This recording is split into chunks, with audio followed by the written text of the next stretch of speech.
right. Well, welcome. Thank you, all of you who are joining us live today. My name is Toria Hurd, and I'm working with the Research to Policy Collaboration with Dr. Taylor Scott, who's with us today. She's the Associate Director and Research Assistant Professor at Penn State.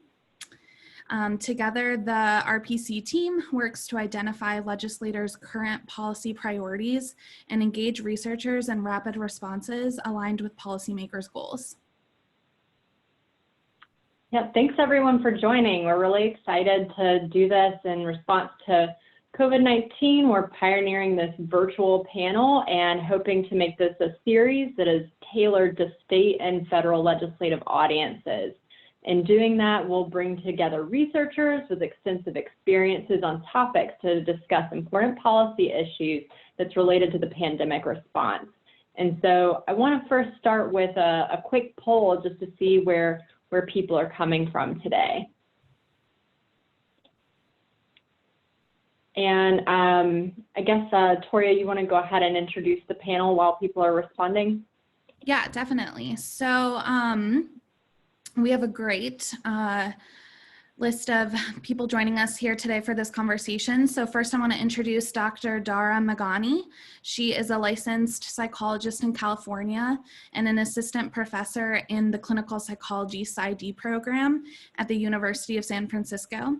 Her clinical experience and research concern the promotion of perinatal, infant, and early childhood mental health using brief and solution-focused interventions. She's also the founder of ParentLine, a telehealth service that provides psychological support and developmental guidance to parents of children birth to 3 years of age. Thanks for being here, Dara. Also joining us, we have Dr. April Alexander, who is a clinical assistant professor in the Graduate School of Professional Psychology at the University of Denver. She also serves as a co-director for the Denver Forensic Institute for Research, Service, and Training, or Denver FIRST.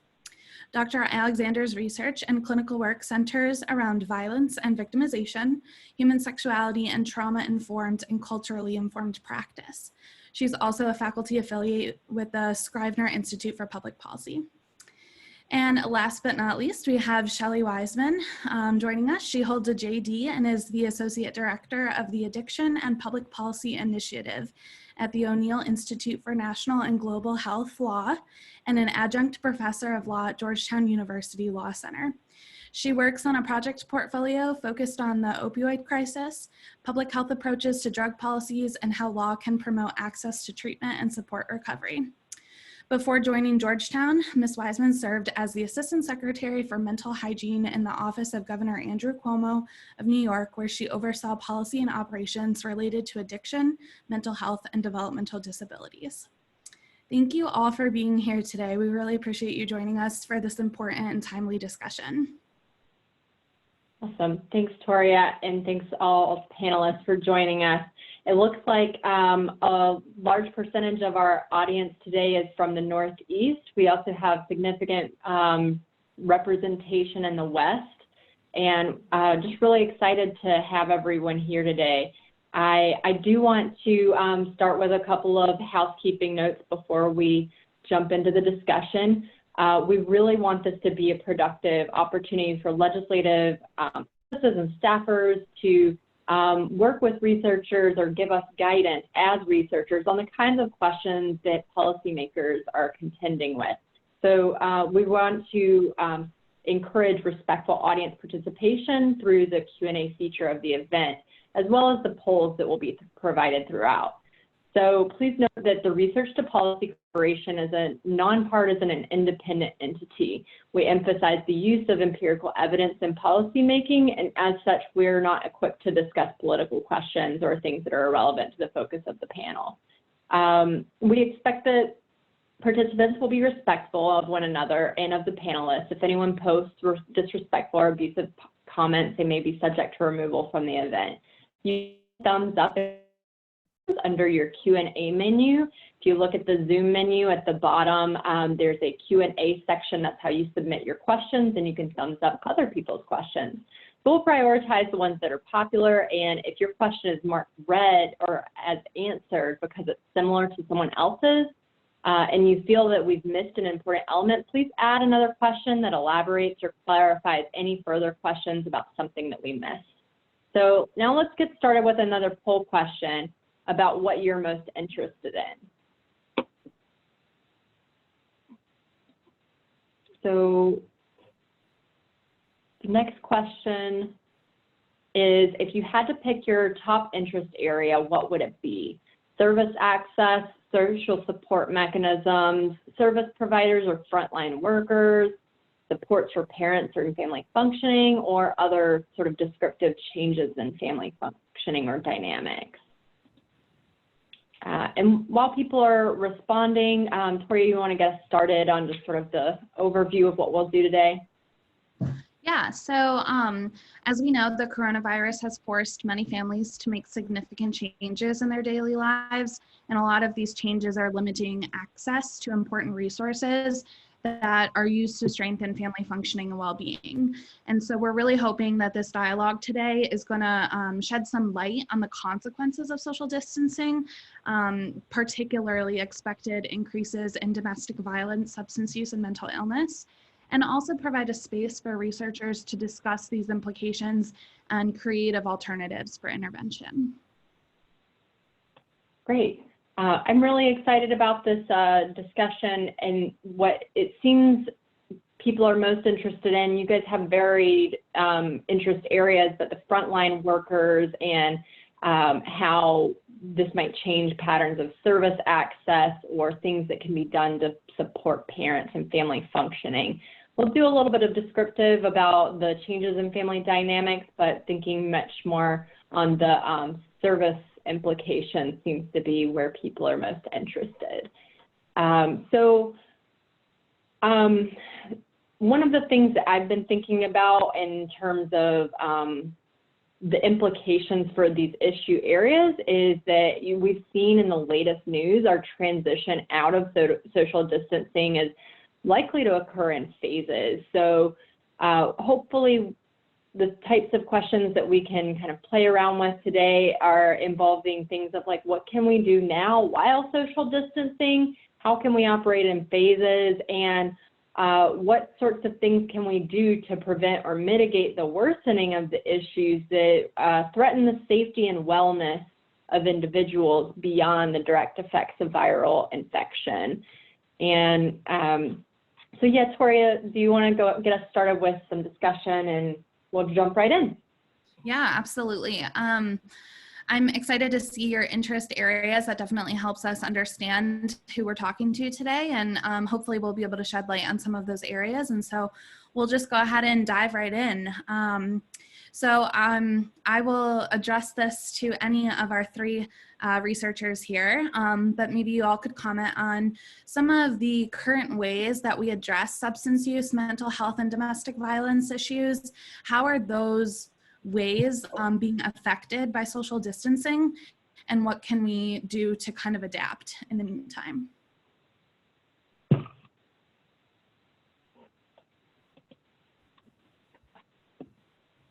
I can go ahead and get us started. What comes to mind is access to services, which a lot of you endorsed on the recent poll. That very quickly, when shelter in place and stay-at-home orders came into effect, a lot of frontline workers, a lot of people in the health and mental health industries had to quickly scramble together and think of how do we best serve our communities. So I know for myself and my colleagues, we had to quickly convert all of our clinics into telehealth services. We didn't have a lot of experience on that in the past. We weren't sure how it was going to immediately work. And so we had to do a lot of preparation and consulting with people across various jurisdictions and states on how do we do this effectively to make sure that we're providing adequate access to our clients. I'm also hearing this from victim services community, that we have seen a spike in domestic violence and child protection calls in these last few weeks, again, with the stay-at-home and shelter-in-place orders. And again, what does this look like when we know social isolation is already a factor in interpersonal violence? And now that we have this physical distancing orders in place, it's creating further distance from our clients. And so what does it now look like to provide services to these clients when we can't see them in person? They often can't do telehealth because they might not be in a private room or a private situation where they're away from their abuser. So there's been a lot of scrambling on what do we do in order to help this group of individuals who's most vulnerable. Like Taylor was saying earlier, I want to be thinking about how do we roll this out in the upcoming months. That it's going to be a slow rollout of how we're going to be providing these people services over time. So what I'm thinking about most is not just now when COVID is at its highest, but what is it going to look like for these marginalized individuals after COVID starts resolving, once we get a vaccine, once we slowly start going back into the workplace. That these individuals are definitely going to need services and increased services, and are we capable of providing that to this large group of individuals who were likely re-victimized during this time. So again, this put us in a predicament where we had to quickly think on our feet, come together as a community, and start really thinking about the barriers that were already in place prior to COVID and how they're even more exacerbated during COVID.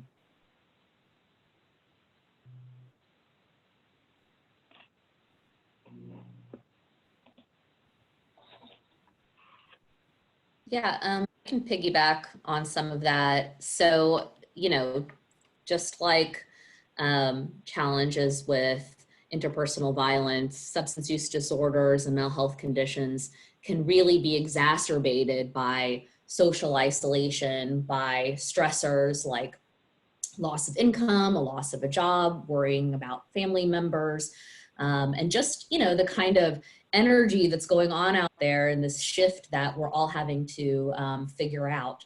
And, I think of it in a couple of different categories of what are we seeing out there and what do we need to do? So, I've read anecdotally some early data that there has been a spike in opioid overdoses as it relates to the recent situation with coronavirus, particularly in New York, New Jersey. That's where I've heard about it recently. And I think that these are systems to treat addiction, for example, that have been somewhat struggling for a long time, right? To make ends meet, to reach folks that might be needing treatment. And so, I think about it in a couple different buckets. One is in access to treatment and medication. Another is kind of linking systems that might not be traditionally systems that work together. So for example, jails and prisons, the correctional system and the addiction treatment system or the healthcare system. And then the third bucket is really the need for community, the need for meaningful social interactions, purpose, engagement, people to feel like, there's a reason for being, right? And when we think about what is, the challenges and what's needed right now, those are kind of, in my mind, the three categories. And the federal government has done some actions to address each of these categories. And I think that, we have to be thinking, what do we need to do in our individual states? What do we need to do within these individual systems to maximize these efforts that have been made? So one example is telemedicine, right? A lot of organizations who provided services in a clinic, people would come in every day to receive methadone, for example, or come once a week for counseling, have had to make very rapid shifts to telehealth services or to providing people with take-home doses of medication, which might not be something that they did before. And something that we can do is really take a look at what are the regulatory changes that have been made and the flexibility that's been allowed now. These are changes that have been made. And how can we maximize that? That would look like guidance to clinics and providers of services about exactly what these changes mean, technical assistance to them. It would mean funding or providing protective equipment, right? We know that there's a major shortage in some areas, and behavioral health providers are another type of provider that really would need PPE. So I know we're going to get into some kind of more specific questions later, but you know, these are issues that have been a challenge for a long time, and this is really has a tendency to potentially exacerbate them.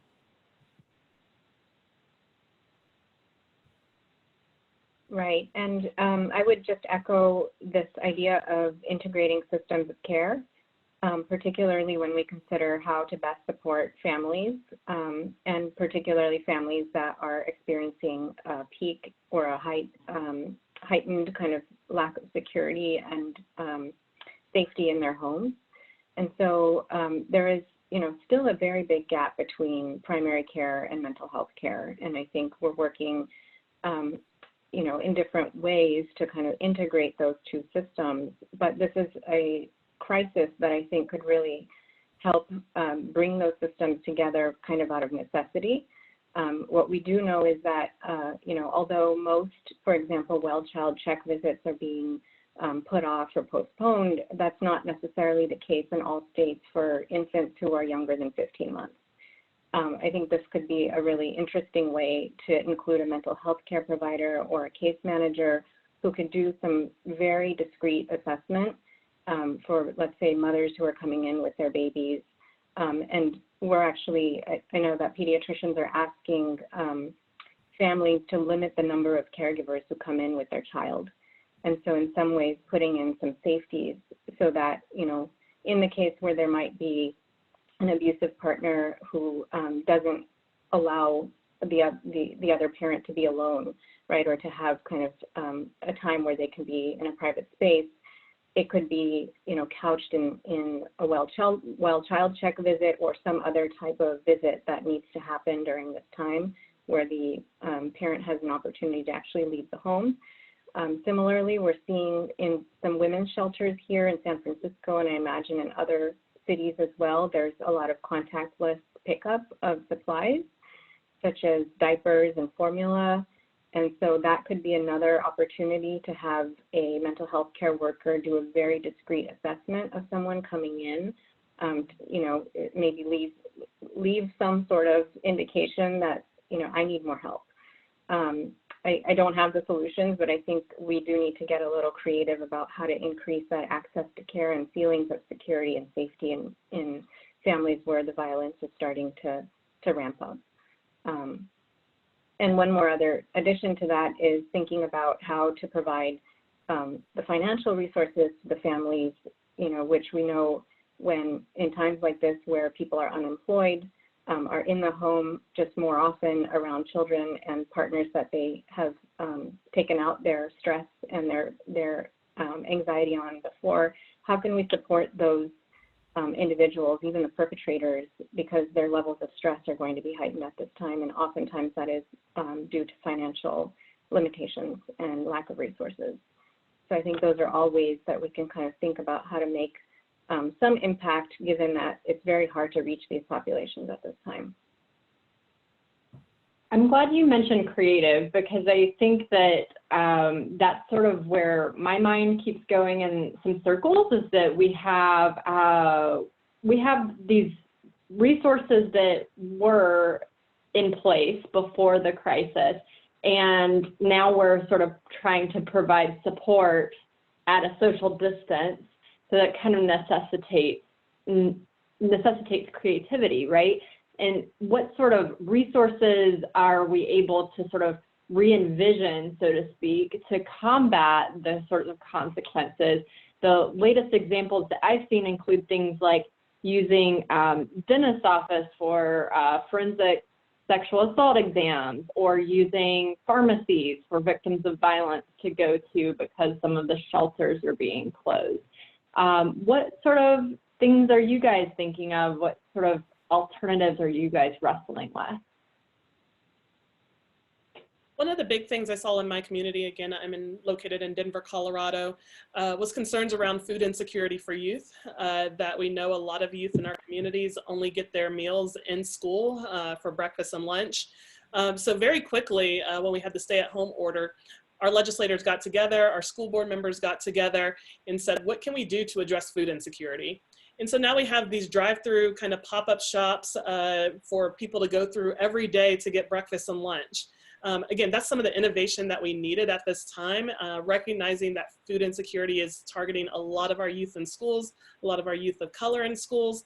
And so I think that we need to kind of take that model and think about all the other kind of social welfare places where that are impacted during this time, and think about how do we put our resources together and solve some of these community problems. So that was just one way I know in our community that again, was so helpful to so many people, and they're giving thousands of meals a day, which is just amazing. Mm-hmm. Right, and I would, oh, go ahead, Shelley. One of the things that we're really seeing in the recovery community is this kind of explosion of online supports and services and meetings where people can connect with each other online. And I think we're seeing a lot of recovery community organizations and folks that provide that support to people either in early recovery or, who have been, at it a long time, to continue that social connection and community building. And the other thing I've heard about recently is, really taking a focus on, again, preventing opioid overdose deaths with the medication naloxone or Narcan, and providing online training and then sending it in the mail to people, because, we still in the middle of a public health epidemic of overdose, and we don't want this to exacerbate it. So, really being creative. If people can't meet face-to-face like they're used to, or handing out naloxone like they're used to, using the resources and tools that we have to stay connected and get people what they need. So Shelley, since we're on recovery, I'm actually kind of curious too about what phase 2 could potentially look like for some of the recovery options, because we're starting to think about, like, if containment starts to get under control, how would we ease some of the social distancing? One of the things that I've been grappling with is, if people aren't able to go to like an NA or AA meeting, are there ways that you could potentially leverage some of these empty spaces to promote social distancing, even if you start to do some of that face-to-face distanced support? Is that something that others are thinking about? Yeah, I mean, absolutely. I think, before some of the kind of more tightened up standards were initiated in a number of states, people were doing meetings in parking lots outside, so they could set up chairs 6 feet apart. And then now, for the most part, it's online. But I think, there's a tremendous untapped resource of people who, alumni networks of treatment providers, family members, siblings, parents, kids, we all need support, right? And, to really leverage and give tools and the ability to connect to people, I think is something that we're going to be seeing in phase 2. And, not everybody has access to internet or a safe place to talk or a private place to talk. So really maximizing those resources that are already available, free phones or discounted phones through SafeLink and other resources, I think we're going to start to see really being utilized a lot more. Makes sense. Dara, how about in your work? So, one thing that we have already implemented is offering free online support groups for new parents and for expecting parents. We recognize that that doesn't work for everyone who doesn't have access to a secure internet connection. And also, it's a very hard population to engage in person, let alone online, considering that most people have childcare constraints right now. So, we are offering we're continuing to offer our telehealth services for free for families, and I think the the fact that many states have relaxed the requirements for what type of technology and software you need to have in order to conduct telepsychotherapy services is very helpful at this time. And I would hope that this will continue in some way where we can think of solutions that will increase the access, both from the clinician standpoint, you know, considering we're all doing this work from home for the most part, as well as for, you know, potential clients who would be calling in and may just be able to do phone, but not necessarily like a secure HIPAA compliant software on the computer. The other piece that I'm really thinking about that I think requires some more discussion and maybe brainstorming is what is childcare and what is preschool going to look like as we get into this next phase.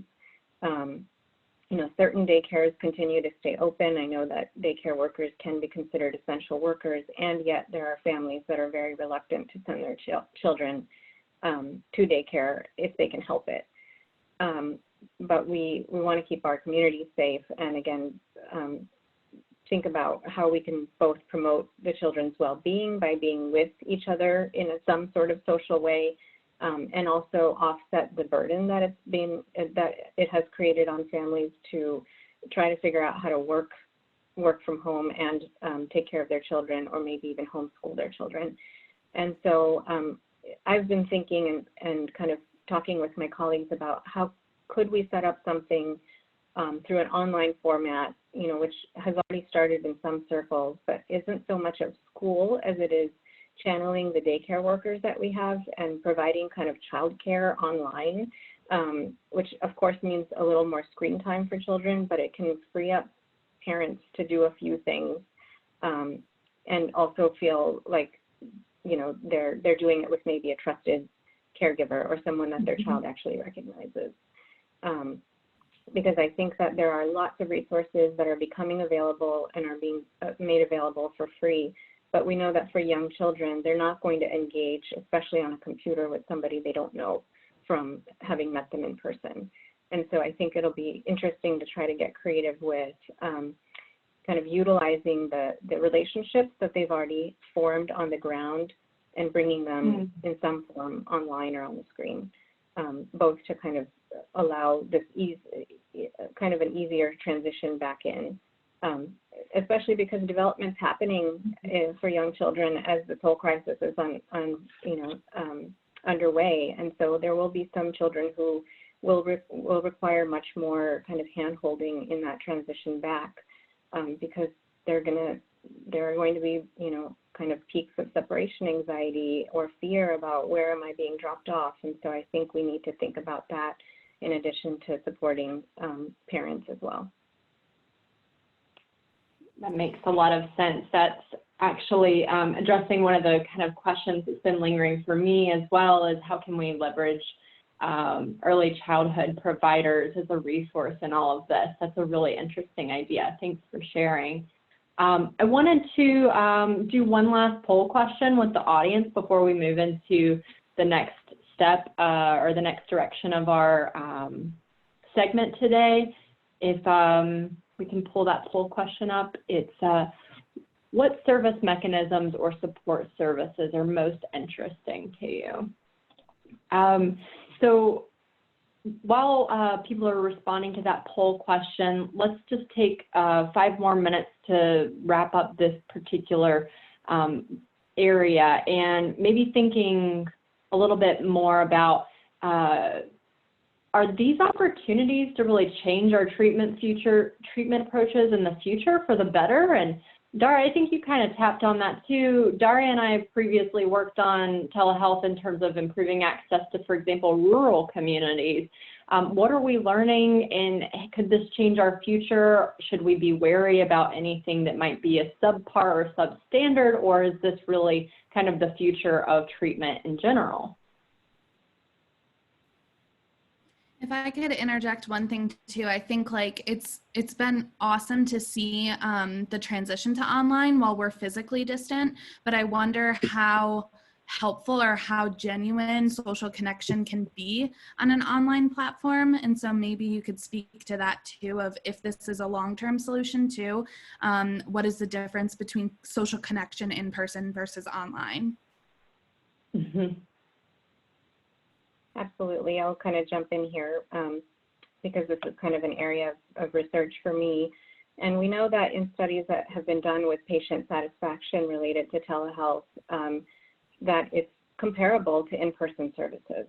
Now, I think it's a different question when we consider that many patients currently are being kind of forced into that modality versus doing it voluntarily or even as part of a research study. But I do think that this is a right time to collect data on understanding, you know, how satisfied are individuals with the type of services that they're receiving.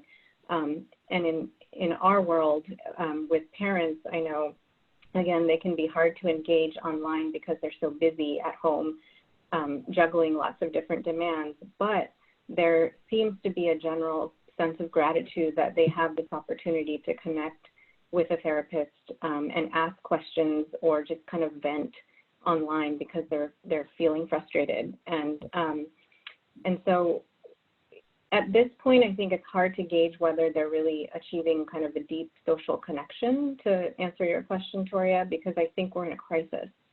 And, you know, we are in a crisis. And I think that parents are kind of looking for help in very concrete ways, which sometimes becomes almost mutually exclusive with, I really want to form a very deep connection with you.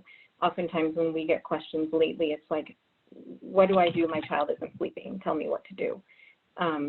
You know, and so through that answer, we can start to form a deep connection by providing, you know, an empathic response and hopefully engage that parent to return. But we have seen that long before telepsychotherapy or telehealth was kind of a thing, we've been seeing just generally, right, when people would go into chat rooms and form very deep connections with people that they've never met in person before, as long as there were shared interests or really even a sense of loneliness on one end for someone where they could know that I'll log on at this same time every day and talk to this person on this chat room, and I'll have that sense of a bond. So I do think that it's an opportune moment to consider how we can expand our telehealth kind of technologies and really think about how individuals are perceiving the type of care that they're receiving, and to get a sense of, is this something you would continue even when you have the option to have on-the-ground services? Great, thank you. Other thoughts on that? Again, I think this was a time where a lot of providers still weren't providing telemental health services. And then again, we were kind of forced into it.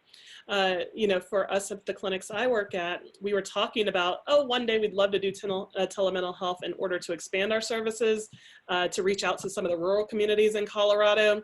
But it wasn't necessarily something that we saw could happen very easily. Well, we just figured out that it could work, right? When we were kind of in a time of crisis and pushed to do it. So I think there could be a lot that comes out of this, in that providers did have to provide some of these services via telehealth, telemedicine. And now we can, again, think outside the box and how we can expand this in the future. Kind of something related was, I've seen in the disabled community, they said, for so long, employers have said, we don't know how to make accommodations for you to work at home in order to do your job, so we're not going to hire you because of your disability. Well, now a lot of our jobs went online and we're doing telework. And so, you know, their question is, wait, you figured it out. So now have we created this space where we can employ people and have found creative ways in which to employ people. So I hope this conversation continues to happen once we go back to normal, because again, we were able to find space for individuals who have historically been marginalized and didn't have opportunities before when we were forced to do this in a time of crisis. I'll just say I totally agree. I think, you know, when we think about our systems, quote unquote, we're really talking about, you know, a dozen different silos. We have the healthcare system, the mental health system, child welfare, you know, the shelter system, criminal justice, addiction treatment. And these are, you know, totally siloed systems often. And people who either need help or find themselves involved in one of these systems, often, you know, it's really challenging to be able to engage with all of them, transportation to all of them. I mean, for example, you know, let's say somebody was arrested on a drug charge and has to go to drug court. So they have to be in drug court. They might be involved with a case with the child welfare system. They have to get to their treatment, get to outpatient, you know, get to meetings, go to work. And it's, you know, very challenging, even on a good day, to get all of that done, to be where you have to be, and take care of everything you have to take care of in an environment where, you know, you're having some real huge kind of personal shifts. And having a tele option in any one of these scenarios would really help to reduce some of that stress. I mean, you know, even taking the bus and being somewhere on time in rural areas in particular is very, very challenging. So hopefully this is a way where we start to really rethink some of the rigidity of our systems. And some of that rigidity is built into the law or built into, you know, the regulatory structure, or even, you know, how a state agency might view the way things are. Sometimes it's just the way things have always been done. And this situation, I think, is forcing us to really take a look at our systems and say, well, do we really need that barrier? Maybe we should just remove it, and maybe we should remove it permanently. And I think evaluation of the outcomes of some of these changes that are happening right now is really important. Take a look at, you know, the flexibility that's been offered to access services more easily, and say, is that really helping people get better access to services and achieve better outcomes? The other thing I think that this is forcing our systems to do is really take a look at integration in a way that maybe we hadn't before. We really have to think through, how do we use every dollar?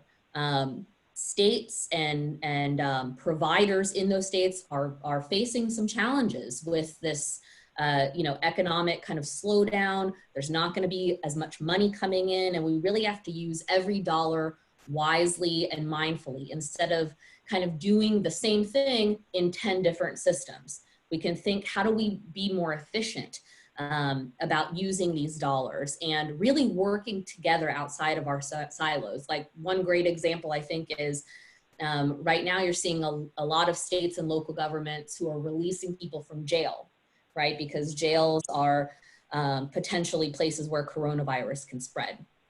So that's an opportunity to connect people with reentry supports, with mental health services, with addiction treatment services, and wrap services around people so they'll be successful in the community. It's a good example of a way that two systems that really don't usually talk to each other in a lot of places can start to work more collaboratively together. Thank you for that, Shelley. I see that you're actually, I don't know if that's intentional or not, but you're integrating some points from one of the questions in our Q&A chat box. I want to direct other attendees to look at the Q&A segment of our panel here. So on the ribbon, there is a Q&A button. On that Q&A, you can add new questions, or you can thumbs up existing questions. I also want to circle back on that poll question, the service mechanisms or support services that are most interesting. It sounds like we actually have almost an even split here. The education and social support groups were ranked slightly higher than the other areas. And close behind that include things like include employment and training, health, and housing. So I guess that even speaks to the integration and breaking silos in itself, because these aren't necessarily unique and distinct issue areas. We have kind of a network of different issues that we may need to address the silos. Do other speakers want to speak to that a little bit further on the silos of care and better integration?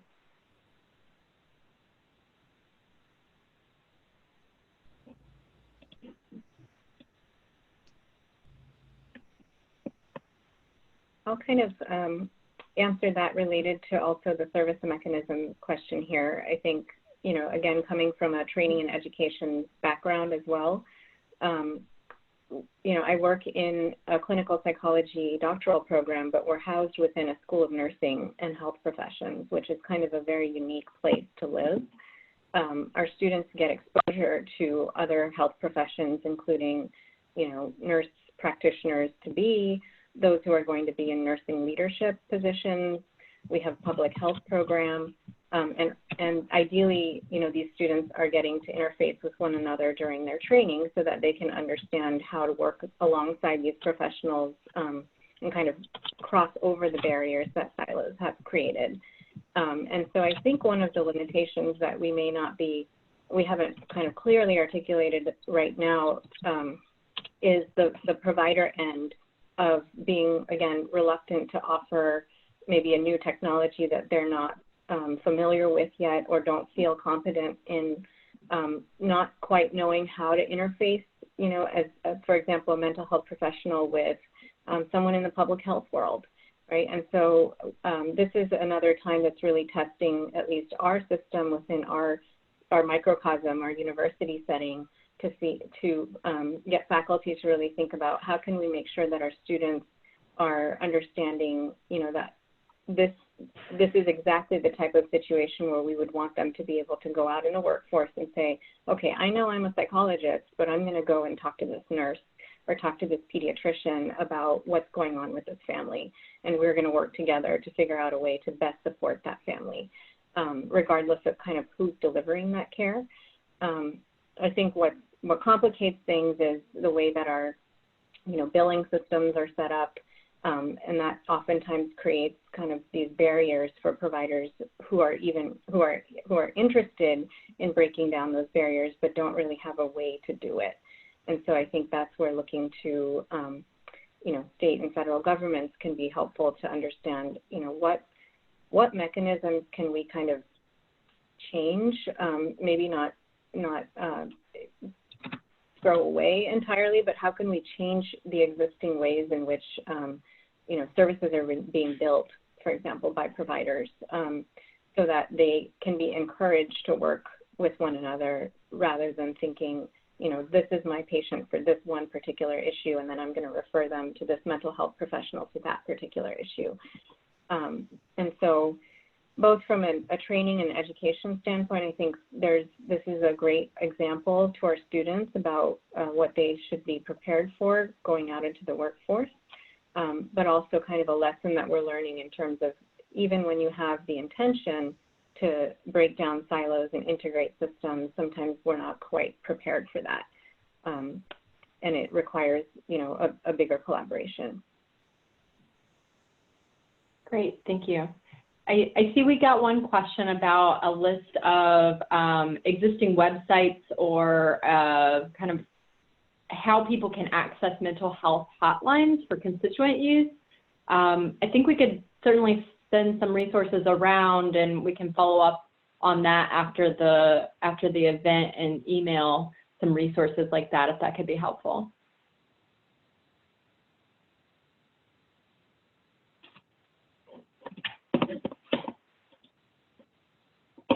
So I guess with the remaining time, I think this has just been a really interesting discussion, and I'm glad we got to touch on the ways of connecting with one another and how this kind of supports some innovation of ideas and kind of forcing us to innovate in a lot of ways.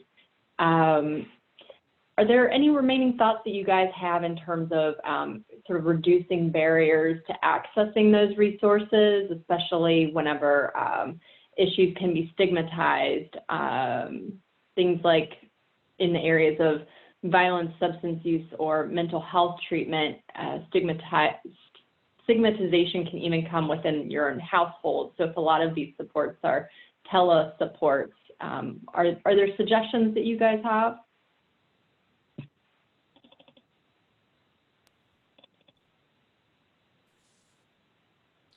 I mean, I can speak to that a little bit. I think, you know, particularly based on the folks that are listening on this call, you know, you guys have a real opportunity to be leaders in addressing stigma. And I think a lot of times when we've seen addressing stigma, it's really tough to do, right? And often when you have the leadership at the top, either from an elected official or state government or federal government, members of Congress, members of the legislature, who speak openly about, you know, how this might be a struggle and here are resources that you can access. I think that goes a long way to start to shift the conversation. I also think when we see guidance and assistance coming out of kind of at the top level of government for really embracing access to services, like, you know, one example is, again, I'm going to go back to talking about substance use disorder and opioid use disorder.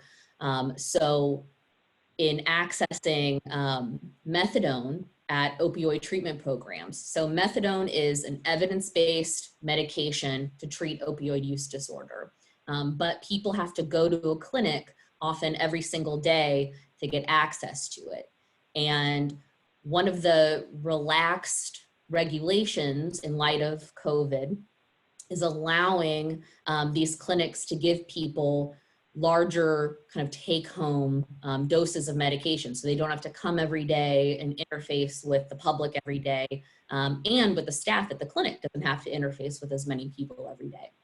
And what we're seeing is when there's guidance from the states to say, you know, encouraging these providers to take advantage of this new flexibility and technical assistance and help about how to actually implement some of these changes, right? We can have these kind of conversations out in the public about telehealth, but how to actually do it and implement it, and, you know, what does the person who answers the phone say, you know, those types of things, giving providers of services a lot of tools and resources about how to actually implement these programs and encouraging them to do these things and showing that their support for them, I think will go a really long way to addressing stigma. And I think also it's an opportunity, again, that integration, you know, a primary care doctor who maybe didn't provide mental health services before,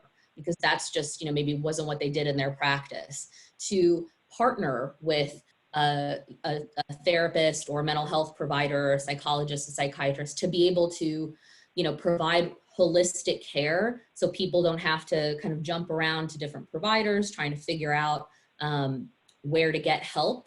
I think that this is an opportunity for that, for us to do that on the back end.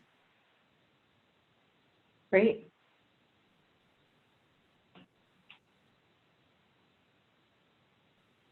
So the other thing that I've been contending with, and honestly, Toria, thank you so much for raising this, is how we think about a national narrative that promotes national resilience in terms of how our country can hold together. And maybe that's even just thinking about the narrative in terms of social distancing, for example. How can it be reframed to suggest how well connected we are despite a physical distance? What are the types of ways that we can promote resilience amidst the coronavirus? Some things I've shared with my community is that we're just all in this together, that my well-being is also responsible for your well-being. And so having that sense of community, I think is really important in thinking about resilience. That if we think about any national crisis that we've had, communities naturally come together in order to think of solutions and resolve that crisis. And right now, when we're thinking about physical distancing, again, psychologists have recommended, let's say physical distancing, not social distancing, because we want people to be connected to each other. We want people to be asking how their loved ones are doing, checking on their neighbors, making sure that their friends are okay and have the resources that they need. And a lot of people are actually doing that. And I'm glad that people are doing that in even creative ways. I see more people on TikTok and sending those videos along with their family members and socializing that way. We know that a lot of people are missing important milestones right now, like birthdays and graduations. So finding ways to connect creatively through that, through parades that again, make sure you have social distancing, or even online. My university, we throw a daily virtual dance party. So again, families are coming together to just dance for a half an hour each and every morning, Monday through Friday. So I think in these times, we're just trying to find new ways to make sure that we create that connection and keep those ties together, because that's so important for mental health and well-being. And then also it does facilitate us to be mindful of social distancing. It makes sure that we're compliant with social distancing while still being creative. I think in addition to social connection, other important pieces of resilience is a sense of agency and a sense of meaning. And I think too, April, in what you're saying about being together at the community level, like those are things that can facilitate agency and meaning. And oftentimes in any national crisis, those are things that we can promote in order for individuals to feel that sense of togetherness and that sense of, we can get through this crisis. And so I wonder if there are other specific things that we can think about to not only promote social connection, but also those feelings of agency. Right, and I would completely agree with April mentioning this idea of really changing the narrative by the language that we use, continuing to use this word of, use the phrase stay home, stay safe, physical distance, not social distance, and I'll throw in, regarding mental health, kind of normalize, don't stigmatize, just these little catchphrases that I think can be very powerful and that people really get on a bandwagon for, and kind of can be very uniting. So it gives this sense of, I'm going to walk out on the street and I'm going to see a person wearing a face mask and we're just going to kind of look at each other and we're going to see that we're in this together. Related to the sense of agency, I think that productivity is really an interesting kind of construct to be thinking about from both kind of a work angle as well as a family and relationship angle. Right now, particularly for individuals who have the kind of allowance to work from home and have jobs that allow them to do that, productivity is actually it's increasing in some strange ways. People are working longer hours, and there are blurred lines between the weekend and the work week because you're just home all the time and you can do the work online potentially. So I think we want to give people a sense of what does it actually mean to be productive in a way that doesn't create ultimate burnout. How can you exercise agency with your employer, with your family, and feel like you can put some boundaries down so that you can actually step away from the screen for a while, maybe have certain goals in mind for your family or your individual kind of personal life. Because I do think that there's another aspect of potentially being overwhelmed by all of the opportunities for social connection through, social media and the screen, that, people are getting into all kinds of other hobbies and activities when they have the means to do this. And so that can be particularly helpful to kind of slow things down, to relieve anxiety, and to remind us that, we're actually, the science tells us that individuals are not good at multitasking. And that's actually what we're all being forced to do right now, which is actually leading to a lowered sense of agency and control in our lives. Like, I have all these things to do. I have my children to take care of. I have work emails to respond to. I've got to, clean the house and get groceries and figure out all of that. And it's really frying our brains. So I do think that a sense of control and agency can come through slowing down, through having very kind of intentional goals. And, you know, on the service provider angle, for those of us who are working on the front lines and supporting individuals, kind of helping them around those, setting those types of goals so that they're not coming out of this crisis feeling like they didn't do anything for the 2 or 3 months that the country was shut down. You know, how I think, back to Taylor's question of like, how is this phase, how is this next phase going to look? We want to help individuals come out of it feeling like they can kind of hit the ground jogging, if not running. And so having specific goals around their personal lives, their family lives, their work, if they're still employed, and maybe planning to think about how they're going to get back onto that bandwagon will be really helpful. And, you know, the piece around resilience that I'll end with here too is that we know, again, from studies that have been done with trauma survivors, with individuals who go through grief, is once you go through that process and you reflect back on it, it actually will help increase resilience and a perception that they did it, right? That they overcame the odds, and that's essentially the definition of resilience. And so I think a lot of our work as mental health care providers in the aftermath of this will be helping individuals reflect on all that you actually did when you had to, you know, make such sudden changes in your life. So we want to keep that in mind and remind ourselves that service providers also to take care of ourselves in this. That's really helpful. Thank you, guys. I know that messaging is really important for a lot of people who are trying to keep people's minds at ease and thinking about how we're going to come together and be stronger as a result of the ways that we've learned to innovate, for example, in this crisis. I want to thank everybody who's been part of this panel today, including our speakers, for adding such thoughtful comments and ideas for things that we can be thinking about and doing in decision-making processes. Some of the things that I really picked up on include the flexibility that we're using right now to adapt to the crisis actually has maybe a silver lining in terms of how we think about responding to these tricky issues that existed long before the crisis, but of course the crisis changes how we respond to it, and that will hopefully help to inform our longstanding approaches for how we continue to address those. But that doesn't mean that you know, it's a completely intuitive process of how to adapt. And technical assistance for implementation might include things like tools for providers and mechanisms for better integrating across the silos of issue areas, from substance use support groups to mental health and violence.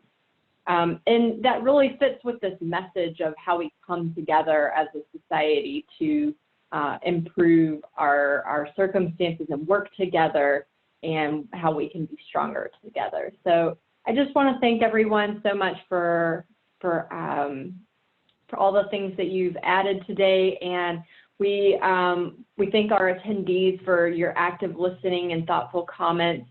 I also want to just note that we're hoping to do this as a series on the coronavirus and thinking about how we can be supportive of policymakers' interest areas. So if you have some ideas for us and how we can shape some important topics for you in the future, please send us an email, and you can access us on research2policy, number 2, research2policy.org, and contact us through the website or otherwise.